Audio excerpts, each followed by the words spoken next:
The fat controller sat in his office listening to the noise outside. The passengers were angry. The station master came in. "There's trouble in the shed, sir. Henry is sulking, there's no train, and the passengers are saying this is a bad railway." "Indeed," said the fat controller, "we cannot allow that." He found Gordon, James, and Henry looking very cross. "Come along, Henry, it's time your train was ready." "Henry's not going," said Gordon. "We won't shunt like common tank engines. That was Thomas's job. We are important tender engines. You fetch our coaches and we will pull them. Tender engines don't shunt." "Oh, indeed," said the fat controller. "We'll see about that. Engines on my railway do as they are told." And he hurried away to find Edward. The yard has never been the same since Thomas left to run his branch line, he thought sadly. Edward was shunting. "Leave those trucks, please, Edward," said the fat controller. "I want you to push coaches for me in the yard." "Thank you, sir, that will be a nice change." "That's a good engine. Off you go, then."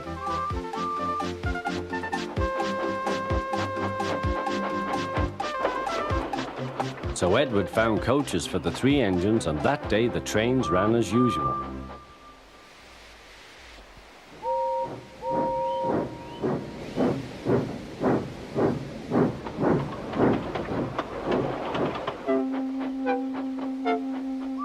But next morning, Edward looked unhappy. Gordon came clanking past, hissing rudely. "Bless me," said the fat controller, "what a noise." "They all hiss me, sir," answered Edward. "They say tender engines don't shunt, and last night they said I have black wheels. I haven't, have I, sir?" "No, Edward, you have nice blue ones, and I'm proud of you. Tender engines do shunt, but all the same, we do need another tank engine here." He went to a workshop, and they showed him all sorts of engines.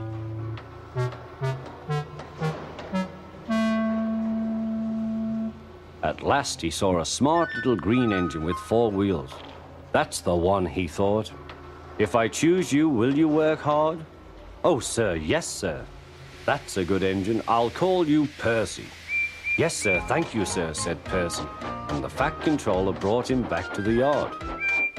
"Edward," he called, "here's Percy. Will you show him everything?" Percy soon learned what he had to do, and they had a happy afternoon.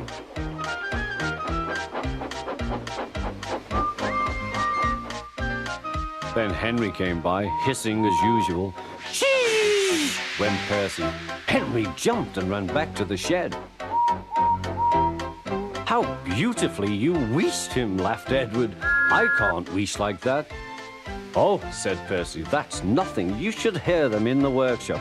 You have to wheesh loudly to make yourself heard." Next morning, Thomas arrived. "The fat controller sent for me. I expect he wants help," he said to Edward. "Shh, here he comes," replied Edward. "Well done, Thomas. You've been quick. Listen, Henry, Gordon, and James are sulking. They say they won't shunt like common tank engines. So I have shut them up, and I want you both to run the line for a while." "Common tank engines, indeed," snorted Thomas. "We'll show them." "And Percy will help too." "Oh, sir, yes, sir. Please, sir," answered Percy. Edward and Thomas worked the main line, greeting each other as they passed by. Percy puffed along the branch line. Thomas was anxious about Annie and Clarabelle, but both driver and guard promised to take care of them.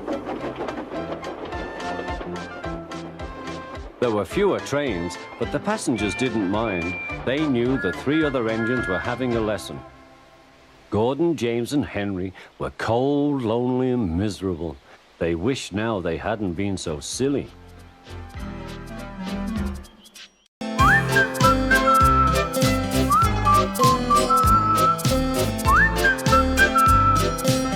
Can you blow my whistle, baby, let me know. Girl, I'm gonna show you how to do it, and we start real slow. You just put your lips together and you come real close. Can you blow my whistle, baby,